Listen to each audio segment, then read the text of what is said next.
बेंगलुरु तशद्दुद के मुताल्लिक़ हाल ही में citizens for democracy नामी एक मकामी तंजीम ने फैक्ट फाइंडिंग रिपोर्ट तैयार की है और वज़ीर आला येदियुरप्पा को पेश की है, जिसमें ख़ासकर SDPI और PFI को इस तशद्दुद का ज़िम्मेदार ठहराया है। इस ताल्लुक़ से बात करने के लिए हमारे साथ हैं popular front of India Karnataka के सदर यासिर हसन। बताइए यासिर हसन साहब, ये जो सिटीजन्स फॉर डेमोक्रेसी की जो रिपोर्ट सबमिट की गई है, कैसे देखते हैं आप इसे? ये एक RSS और BJP sponsored fact finding report है और आप ये जो फैक्ट फाइंडिंग जो टीम के मेंबरों का जो बैकग्राउंड आप चेक करेंगे, इसमें जो इसका जो चीफ मदन गोपाल जो है वो 2017 BJP का मैनिफेस्टो कमेटी का एक मेंबर है।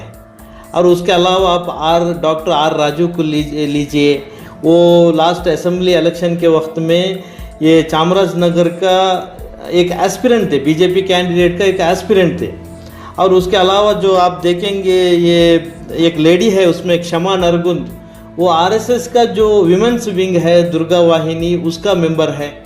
और एक ताज्जुब की बात यह है, इसमें इसके और एक जो मेंबर है जो संतोष तम्मैया कोडगु के मडिकेरी के, ये 2017 टिप्पू जयंती के टाइम में जो वहाँ पर एक प्रोवोकेटिव स्पीच किया और गुस्ताखे रसूल की जो मामला दर्ज है इसके ऊपर, और अरेस्ट भी हुआ था, आज भी वो केस चल रहा है। ये गुस्ताखे रसूल कैसा एक गुस्ताखे रसूल के मुतालिक एक वायलेंस की एक फैक्ट फाइंडिंग कर सकता है? ये पूरे जो टीम है, ये पूरे जो RSS और BJP एक स्पॉन्सर किया हुआ एक फैक्ट फाइंडिंग रिपोर्ट है। जो इन फैक्ट फाइंडिंग टीम का जो पता जो बताया गया, एड्रेस जो बताया गया, वो विक्रमा बोल के एक वीकली मैगजीन है RSS का, बेंगलुरु के जो चामराजपेट में उसका जो दफ्तर है, तो उस दफ्तर का जो एड्रेस दिया गया है।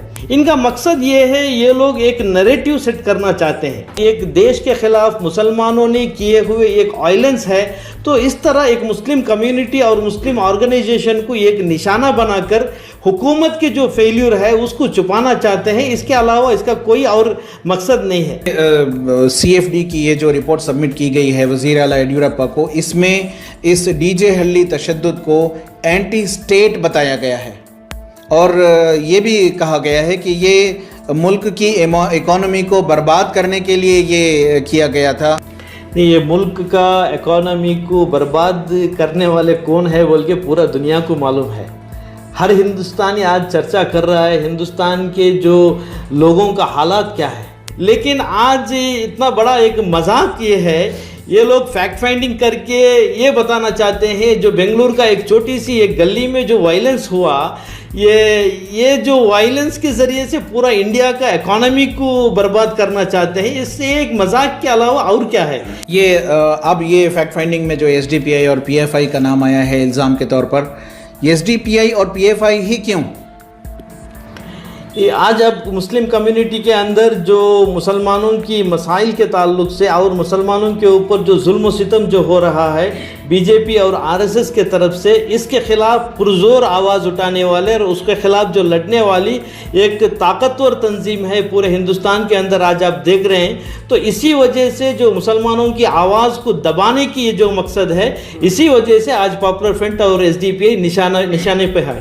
असल में हम देखते ये हैं कि यहाँ पर दो मामलात हैं। एक तो तौहीन रिसालत का मामला है, ब्लास्फेमस स्टेटमेंट जो फेसबुक पर नवीन नामी शख्स ने, जो BJP का हामी है, उसने डाला था। उसके बाद तशद्दुद हुआ।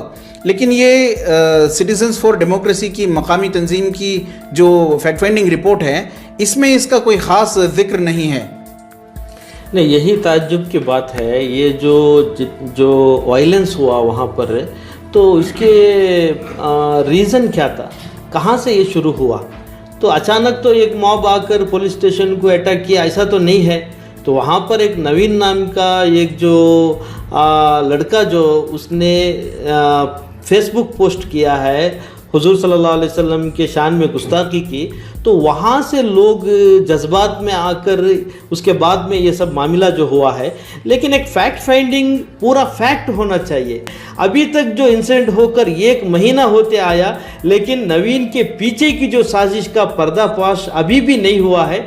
तो हम यही कह रहे हैं, तो ये पूरा जो कॉन्स्पिरेसी जो है, इसका जो फैक्ट क्या है वो फैक्ट बाहर आना है।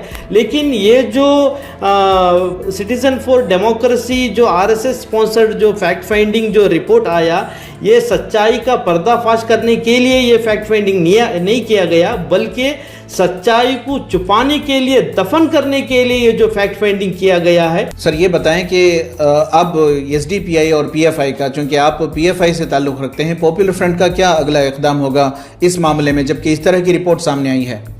एक जो रूलिंग पार्टी है उसकी जो हुकूमत के नीचे पूरे जो पुलिस है, इंटेलिजेंस है या इन्वेस्टिगेशन एजेंसी रहने के बावजूद ऐसे एक प्राइवेट फैक्ट फाइंडिंग करने की ज़रूरत क्या है? तो इसके मकसद ये साफ तौर पर जाहिर हो रहा है।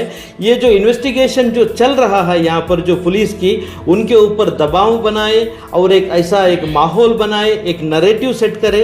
ये जो हिंदुस्तान के जो मुसलमान हिंदुस्तान के वफादार नहीं है, मुल्क के ख़िलाफ़ है, स्टेट के ख़िलाफ़ है, इस तरह एक मुसलमानों को और मुस्लिम तंजीमों को बदनाम करने का मकसद से ही ये पूरा किया जा रहा है।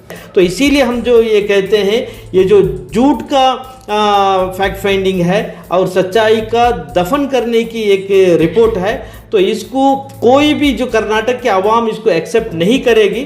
तो इस साजिश को पूरा जो अवाम इसको समझने की ज़रूरत है और ये जो फिस्ताई ताकतों की साजिशों को नाकाम करने की ज़रूरत है। हम बात कर रहे थे popular front of India Karnataka के सदर यासिर हसन से, जिनका कहना है कि सिटीजन्स फॉर डेमोक्रेसी की जानिब से हुकूमत को सबमिट की गई फैक्ट फाइंडिंग रिपोर्ट एक संघ परिवार की जानिब से तैयार की गई रिपोर्ट है, जो कि एक मुनज़्ज़म साजिश है मुस्लिम तंजीम को निशाना बनाने की और हुकूमत की नाकामियों को छुपाने के लिए ये एक साजिश है। याद रहे कि बेंगलुरु तशद्दुद के मुताल्लिक़ 3 अलग अलग तंजीमें फैक्ट फाइंडिंग कर रही हैं और इत्तलाआत के मुताबिक चंद ही दिनों में मज़ीद फैक्ट फाइंडिंग्स आ रही हैं जो प्रोग्रेसिव लोगों की जानिब से बनाई जा रही हैं। रफ़ीक जब्बार, ETV भारत, बेंगलोर।